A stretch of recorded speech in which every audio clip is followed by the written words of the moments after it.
नमस्कार, स्वागत आहे तुमचं सुषमाज किचन. आज आपण घरी जर कोणती भाजी नसेल तर अशी चवदार चविष्ट मुगाची अशी मोकळी डाळ तयार करणार आहोत. काही जण याला मिरचू म्हणतात, काही जण फोडणीची मुगाची डाळ म्हणतात किंवा मग मुगाच्या डाळीची भाजी पण म्हणतात. तुमच्याकडे याला काय म्हणतात हे कमेंट करून नक्की सांगा. या मुगाच्या डाळीसोबत भाकरी, पोळी किंवा तांदळाची भाकरी कोणतीही चवदार चविष्ट लागते. तसंच या पद्धतीने जर मूग डाळ केली आणि याचं जर तुम्ही चाट बनवलं तर तरी पण अगदी अप्रतिम लागते. हे पुढील येणाऱ्या रेसिपीमध्ये मी मूग डाळीचं चाट कसं बनवायचं याची पण रेसिपी मी अपलोड करणार आहे. त्यासाठी माझ्या नवीन रेसिपीचं नोटिफिकेशन येण्यासाठी चॅनलला सबस्क्राईब करा. तसेच बेल नोटिफिकेशन पण ऑलवर प्रेस करा, म्हणजे तुम्हाला माझ्या प्रत्येक नवीन रेसिपीचं नोटिफिकेशन सर्वात सोपी आणि झटपट तयार होणारी रेसिपी आहे.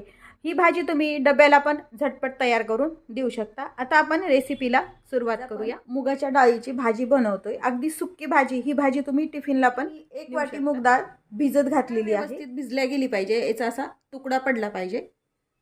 आता यातलं आपण सर्व पाणी काढून घेऊया, एका चाळणीवरती टाकून घ्यायची. याला काही जण मूग डाळीचा मिरचू पण म्हणतात आणि काही जण भाजी पण म्हणतात. अगदी साधी सोपी आणि झटपट तयार होणारी रेसिपी आहे. मूग डाळ भिजू जरी घालायची विसरली तरी अगदी अर्ध्या तासात ते 15-20 मिनिटात मूग डाळ व्यवस्थित भिजलेला मसाला तयार करूया. यामध्ये हिरवी मिरची जास्त घालायची, म्हणजे झणझणीत मिरचू किंवा मग मूग डाळीची भाजी छान लागते. ही मी पिवळी डाळ वापरते, तुम्ही हिरवी सालीची डाळ पण वापरू शकता. एक 3 ते 4 मिरच्या आहेत ह्या घेतलेल्या. 2 ते 3 लसूण कांड्या सोलून घेतलेल्या. कढीपत्ता शक्यतो बारीक चिरून किंवा मग फोडणीत टाकण्यापेक्षा जर तुम्ही कुटून घेतला तर कोणीही हे काढून टाकत नाही आणि सर्वांच्या पोटात जातो. आता यामध्ये कोथिंबीर पण टाकून घेतली आहे. थोडेसे जिरं टाकून घ्यायचे यामध्ये. हे मी खलबत्त्यात कुटते, तुम्ही मिक्सरला जरी बारीक थोडंसं जाडसर करून घेतलं तरी चालतं. आता हे कुटून घेऊया.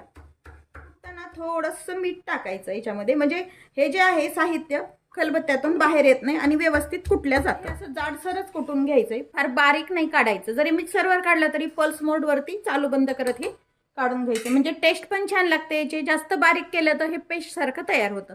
आता हे कुटून झालंय. आपल्याची कढई घेतली, कोणतीही कढई घ्या किंवा मग तो लोखंडी तव्यात पण तुम्ही करू शकता.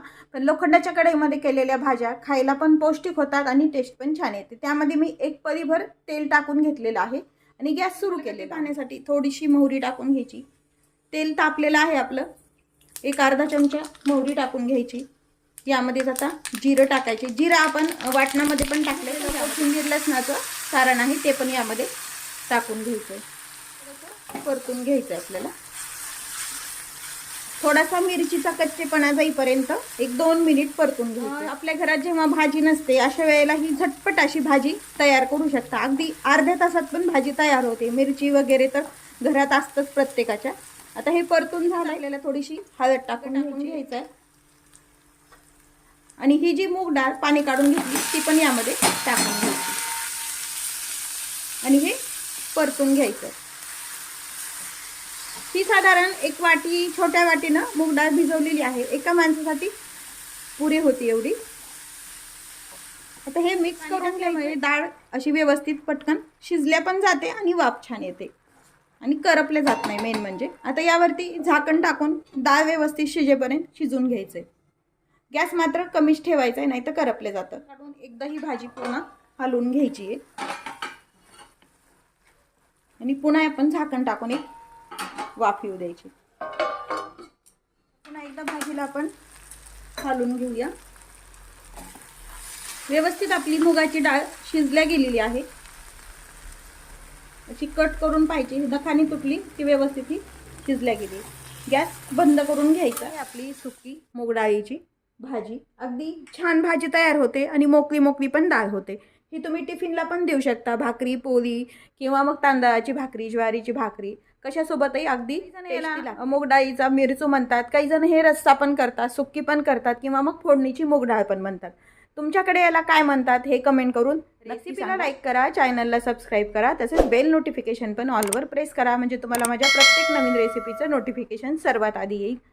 अशाच नवीन रेसिपीसोबत पुन्हा भेटूया. तोपर्यंत बाय बाय. व्हिडिओ पाहिल्याबद्दल खूप धन्यवाद.